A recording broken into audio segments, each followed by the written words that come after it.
Hey everyone, my name is Marcos Vasquez. I'm an engineer on Patrol 40.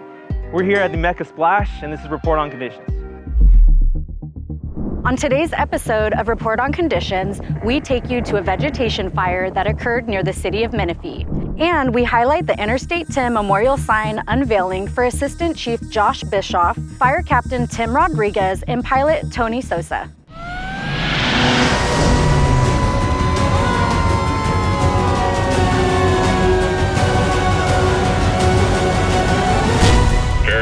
Engine 1 with Report on Conditions. Hey everyone, I'm Tara Fernandez, and thanks for joining us on today's episode of Report on Conditions. Let's take a look at a special event that occurred last week honoring 3 of our fallen heroes.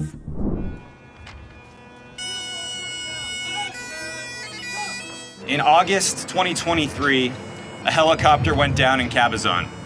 CAL FIRE Assistant Chief Josh Bischof, Fire Captain Tim Rodriguez, and Pilot Tony Sousa lost their lives.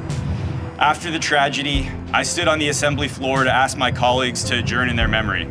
It simply wasn't enough. We needed something permanent, something on the ground in the communities that they served. Josh lived in the 57th Assembly District, now represented by Natasha Johnson. Tim lived in Dr. Corey Jackson's district, and Tony was from Northern California in Assemblymember James Gallagher's district. Working with CAL FIRE and Caltrans, we found this stretch of highway near where they gave their lives. And the 4 of us joint authored Assembly Concurrent Resolution 37 because these 3 men deserve to have their names here in perpetuity. But today is more than just dedicating a stretch of highway. It's about remembering 3 men who answered the call when their communities needed them most. Josh, Tim, and Tony were more than colleagues. They were friends to many of us, trusted partners in the field, mentors who shaped the next generation, and professionals who earned the deepest respect from anyone who served alongside them. And behind each of the uniforms was a son, a husband, a father, a friend, and a colleague. Their loss is not felt only with our fire service family, but by their families, their friends, and their communities who love them. Long after today's ceremony ends, the flowers fade, the speeches dim in our ears, this roadway will continue to tell the story of heroes who day in and day out had the courage to do what most would not do themselves. Their loss is still deeply felt. We remember the professionalism they modeled, the calm competence they brought to every incident, and the quiet integrity that made them the kind of leaders that others naturally followed. This sign will stand as a permanent marker of that service, a reminder to all who pass of the standard they set and the sacrifice they made. May we never forget Assistant Chief Josh Bischof, Captain Tim Rodriguez, and Pilot Tony Sousa. From June 1st to June 14th, 2026, your firefighters responded to a total of 8,283 calls for service, of which 6,349 were medical emergencies and 260 were fire-related calls. Let's check out what some of these incidents look like. On Thursday, June 11th, at about 2 p.m., firefighters were dispatched to a reported vegetation fire near the intersection of Simpson Road and Briggs Road in the unincorporated area of Menifee. The first arriving engine reported approximately a 200 by 50 foot spot of vegetation burning in light flashy fuels at a moderate rate of spread, prompting a request for an additional 5 engines. Quick work from firefighters stopped the forward rate of spread after about 35 minutes, and the fire was contained to 10 acres with no damage to structures and no injuries to residents or firefighters. On Friday, June 12th, at around 6 p.m., firefighters responded to a report of a vehicle on fire near commercial businesses at the intersection of Temecula Parkway and Red Hawk Parkway in the city of Temecula. The first arriving engine reported a passenger vehicle fully involved in fire.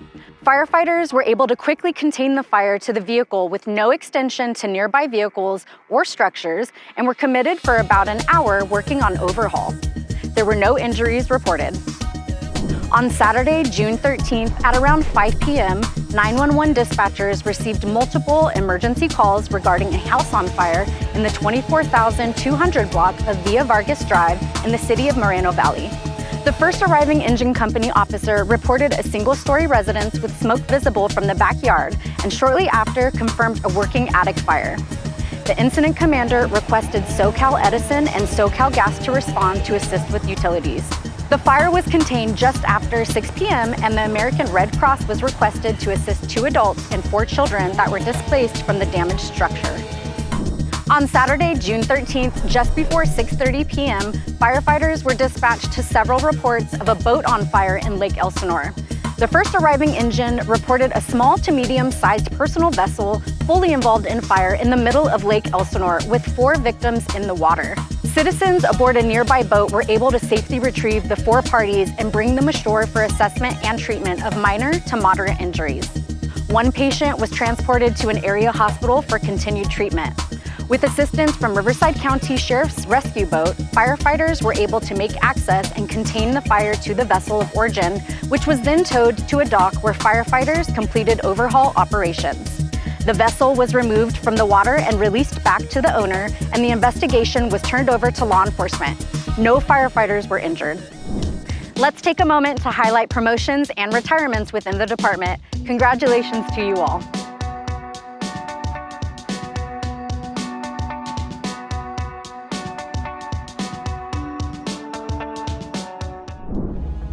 Drowning is fast. It's often silent. When children are near water, active supervision matters. Choose properly fitted life jackets around lakes, rivers, and boats. 4-sided fencing and self-latching gates help prevent tragedies. Swimming skills add an important layer of protection. A moment of attention can save a life. Help prevent drowning. That's all for this week's Report on Conditions. Follow your firefighters in action on our social media at CAL FIRE RRU and stay up to date on incidents happening countywide. If you caught any great footage of our firefighters at work or out in the community, send them to us at rrupio@fire.ca.gov. On behalf of your Public Affairs and Community Education Bureau, I'm Tara Fernandez. Thanks for watching.